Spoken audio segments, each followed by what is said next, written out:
Kaya pala nag-init ang laro ni Quincy Olivari, ito pala ang dahilan.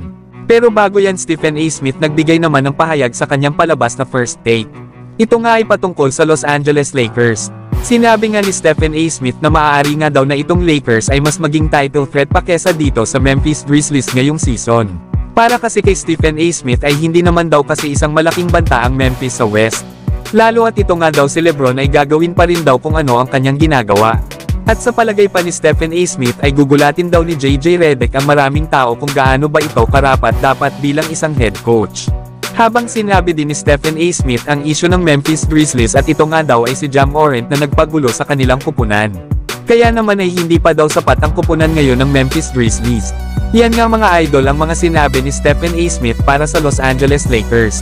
Sa ngayon kasi mga idol ay bagamat 39 years old na si LeBron James, ay nasa high level pa rin ang kanyang performance dito sa Los Angeles Lakers kasama ni Anthony Davis. Bagamat wala naman masyadong nabago sa kanilang roster ay hindi pa rin basta-basta ang Lakers. Lalo at meron pa silang head coach na maganda ang pakikisama sa kanilang mga players. Hindi lang yan dahil mas nag-improve ang chemistry ng kanilang kupunan at nagagamit din ng maayos ang kanilang mga players. Kaya naman ay naipapakita nila ang kanilang full potential under kay Coach JJ Redick. Kaya kung maglalaro lang ang Lakers ngayong season na may disiplina at susunod sa kanilang sistema, lalo na ang mag-commit sa kung ano ang kanilang ginagawa bilang isang kupunan, ay panigurado na isa ang Los Angeles Lakers sa mga kupunan na contender team sa NBA. Para naman sa Memphis Grizzlies ay malakas naman ang kanilang team. Lalo at maglalaro na sa kanila ang halimaw nilang guard na si Ja Morant. Nakilala nga ito sa isa sa mga elite guards sa ngayon sa NBA.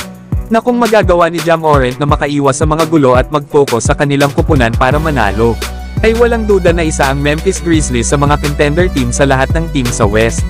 Lalo at meron pa silang mga key contributors na sila Marcus Smart, Desmond Bane, Jaren Jackson Jr. at ang kanilang rookie na si Zach Edey. Pero kayo mga idol, naniniwala ba kayo sa mga sinabi ni Stephen A. Smith regarding dito sa pagitan ng Los Angeles Lakers at Memphis Grizzlies? Samantalang Quincy Olivari ipinaliwanag naman ang naging mindset kahapon na nauwi sa comeback laban sa Milwaukee Bucks. Sinabi nga ni Quincy Olivari na basta magpatuloy lang. Lalo at sa palagay pa ni Quincy Olivari na siya daw ang energy guy sa kanilang kupunan. At sinisigurado niya nga daw ito sa tuwing papasok daw siya sa laro.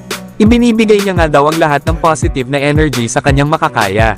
Na kung nakaupo nga daw siya buong laro ibig sabihin ay siya daw ang pinaka-rested na player sa kanilang kupunan. Kaya naman dahil dito ay puno daw siya ng energy at nakafocus para ibigay ang unang panalo nila sa preseason para kay Coach JJ Redick. Lalo at sa unang dalawang laro nga daw nila ay palagi na nga lang daw silang kamuntikang manalo. Kaya naman ay ginawa daw talaga ni Quincy Olivari ang lahat ng kanyang makakaya para mailagay ang kanilang kupunan sa best position para manalo. Isa pa mga idol noong hindi napili si Quincy Olivari sa nakaraang NBA draft, ay marami daw kupunan ang tumawag sa kanya para mag-offer ng kapareha sa offer ng Los Angeles Lakers which is ang Exhibit 10 contract. Pero lahat daw ito ay tinanggihan ni Quincy Olivari matapos tumawag ang GM ng South Bay Lakers. Kaya naman ay walang pag-aalinlangan niya daw itong tinanggihan lalo at malaki daw ang pagnanais niya sa Los Angeles na makapaglaro. Yan pala mga idol ang mga dahilan kung bakit na rin nag-init si Quincy Olivari sa fourth quarter laban sa Milwaukee Bucks kahapon. Habang lamang kasi kahapon ang Milwaukee Bucks sa fourth quarter with 8 minutes and 38 seconds left, ay bigla namang nakagawa ang Los Angeles Lakers ng 20-0 run, less than 4 minutes na lang ang natitira sa oras. At 9 points nga dito ay sa kagagawa ni Quincy Olivari, na sa huli ay na-comeback pa nga ng Los Angeles Lakers ang Milwaukee Bucks. Dahil na nga rin ito sa kanilang undrafted player na si Quincy Olivari, na may overall performance na 11 points na may kasama pang 3 3-pointers. Ang maganda pa sa player na ito ay grabe yung kanyang full court defense na ginagawa.